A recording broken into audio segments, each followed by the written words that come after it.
जीवन गुजारना चाहते हैं, बिताना चाहते हैं, तो एक जीवन के जीने का ढंग अलग, रंग अलग। मुझे यदि जीवन में आगे बढ़ना है तो शेरों की तरह एक साथ भेड़ों के झुंड से निकलकर बाहर शेरों की चाल में चलना पड़ेगा। भेड़ों की झुंड में यानी भेड़ों की झुंड में सबकी छोटी विचारधाराओं में प्रवाहित न होकर एक अपनी विचारधारा के आधार से जीवन की यात्रा प्रारंभ करना होगा। तभी हमारा जीवन एक सच, एक उद्देश्य, एक लक्ष्य के प्रति अग्रसर हो सकता है। नहीं तो बस भूल भुलैया, भूल भ्रम जाल के फंसकर जीवन व्यर्थ हो चला जाता है। तो इस प्रकार से हम लोगों ने जाना कि जीवन यदि जीना है, सार्थक जीवन जीना है तो सार्थक प्रयास करना होगा, सार्थक ज्ञान की खोज करना होगा, सार्थक गुरु की खोज करना होगा और भ्रम जाल से दूर रहकर, विश्वासों की दुनिया से दूर पर उठकर मुझे जीवन यात्रा प्रारंभ करना। आइए इसके और गहराई से हम जानते हैं। जीवन के सबसे दमदार यदि कोई बिंदु है उसका नाम शिक्षा है। शिक्षा और संस्कृति।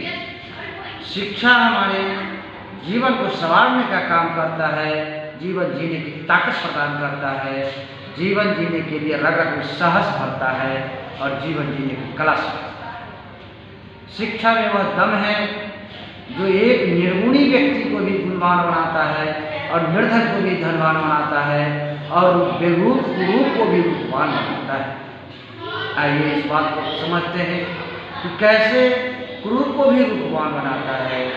यदि कोई कुरूप है, अपाहिज है और वह भी अपने दम पर बड़े सोच के आधार से परिश्रम करके और शिक्षा के चरम सीमा तक एक गरिमापूर्ण पद प्राप्त किया है, उसका जीवन धन्य होगा और बड़े से बड़े उच्च होदा आला अधिकारी भी उसके सामने नतमस्तक, हर प्राणी नतमस्तक।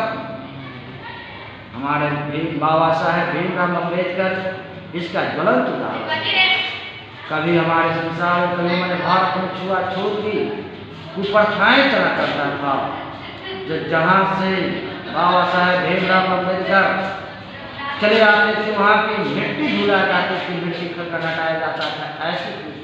ऐसी छोटी भावनाओं के साथ लोग जी रहे थे, लेकिन उन्होंने शिक्षा के साधना किया। आज बड़े बड़े आला अधिकारी आज उनके नतमस्तक हो रहे हैं, उनके जीवन के पथ चिन्हों पर चलकर अपना जीवन यात्रा पूरा करने में मदद करते। धर्म प्रेमी सज्जनों, भाई बहनों, जीवन जियो ऐसा कि सभी हमेशा याद करें और जहाँ से चले जाए वहाँ पर लोग याद करें और जहाँ जाए वहाँ इंतजार करें। ऐसा व्यवहार, ऐसा स्वभाव और ऐसा जीवन की जीने की कला होना चाहिए।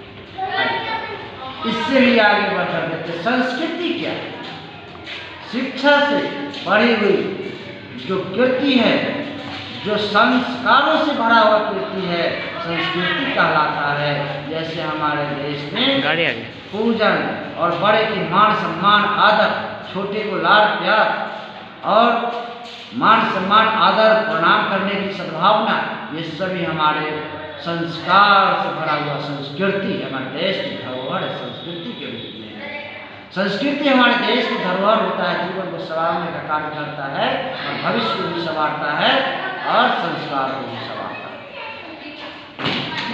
एक आया है संस्कृति के बाद संस्कृति, हमारे कृति को अमर करने की ताकत उसमें संस्कृति में होता है। जैसे घर परिवार में पूजा पाठ होना, किसी कार्य के प्रति पहले ईश्वर की वंदना होना, यह हमारी संस्कृति है।